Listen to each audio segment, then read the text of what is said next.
Јас имам 3 прашања до министерот за здравство. Се извинувам, не знам, гледам не е тука дали има представник, ќе му пренесете. Трите прашања се од кадрова природа, затоа што нема подобра политика од кадрова политика. Државните институции не се зградите, фасадите и интериерот, туку луѓето, кадарот кој што работи во нив, и ако има добар кадар, таму ќе има функционални институции. Ако нема добар кадар, ќе имаме нефункционални институции.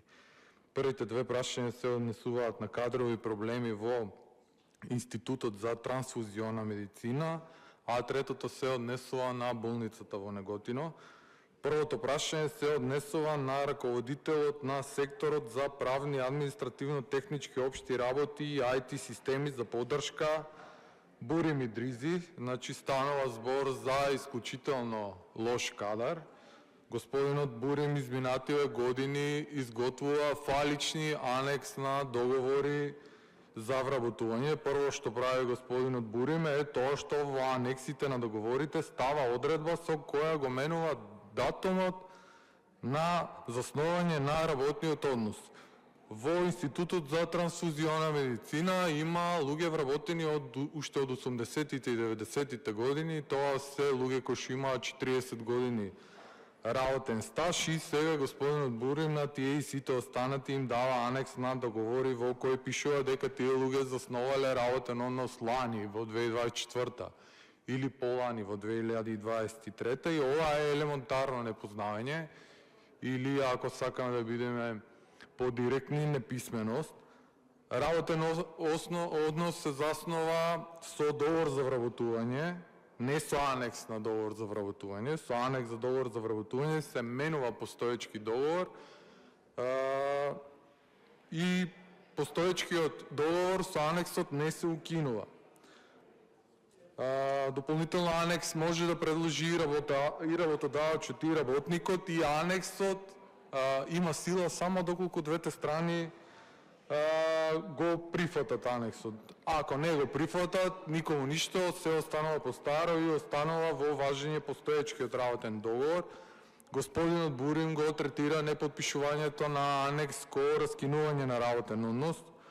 Со Закон за работни односи има посебно предвидени услови и процедури кога се раскинува работен однос, кога тоа го раскинува работник или работодавач. Во конкретниот случај кога тоа го прави работодавач треба да има 3 основи: лични, основ на вина и деловен основ. Тоа е согласно член 71 од Закон за работни односи, но непотпишувањето на анекс на договор во никој случај не значи откажување на договор за вработување. А господинот Бурим непотпишувањето на договор го третира токму така и вработените во Институтот за трансфузиона медицина одбиваат да ги потпишуваат овие договори, меѓу другото и поради тоа што им предвидуваше помали права од тие кои што веќе ги има, но тој проблем е надминет и во мејловите кои што им ги праќаше овој господин на вработените, ги повикуваше да ги разгледат анексите и да ги потпишат. Во спротивно им пишуваше дека ќе биле приморени да ја прекинат понатамошната соработка со вработените. Јас не знам за која црна соработка станува збор, како да станува збор за пазар и должничко-доверителски односи, а не за работен однос кој што е строго дефиниран, институционализиран во една солидна рамка од која што работодавачот не смее да излегува и не може да прави што сака. Значи ова имаше сите елементи на мобинг. Дополнително овој човек правеше и проблеми и со прековременото работење. Значи стана збор за лош кадар кој нешто е награден, не надграден. Он е одговорен на 4 оделенија: правно, административно, техничко оделение, општи работи, IT системи, евокомисија за мој термин, не знам што бара таму, евокомисија за трансфузиолошки испит. Значи он зема повеќе додатоци за плата од што зема еден специјалист. И прашањето до министерот прво ми е што ќе прави во врска со овој кадар. Второто прашање исто така од кадрова природа и се однесува на директорот на Институтот за трансфузиона медицина. Го поздравувам моментот што директор... Извинете, бидејќи не е поканет, ќе може да одговори заменикот или?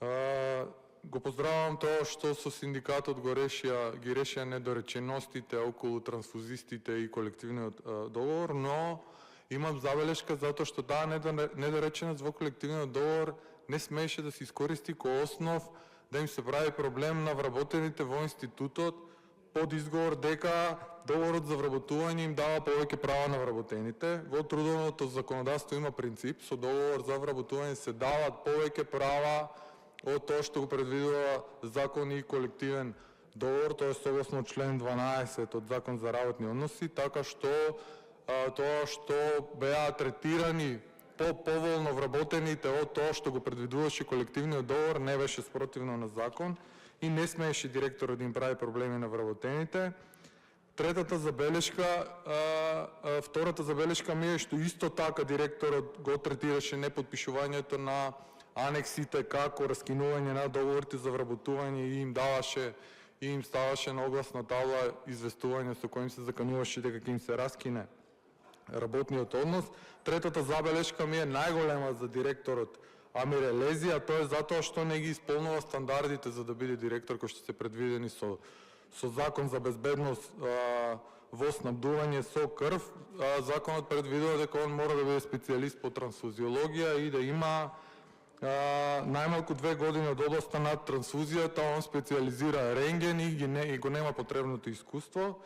И третото прашање се однесува на болницата во Неготино станува збор за преместување на друга работна позиција на медицинска сестра која што има 38 години стаж, виша школа, медицинската сестра цел живот работи во смени, била сама на дежурство, од 2011 работи во брза помош, значи станува збор за искален кадар и повторувам цел живот работи во смени и место да се награди таа за нејзината речиси 40 годишна служба, таа сега е преместена на интерно одделение кој што има само прва смена и за награда за нејзината 40 годишна служба добива помала плата, а на нејзино место е вработена сестра со курс од неколку месеци. Ова е таа владина кадрова политика кога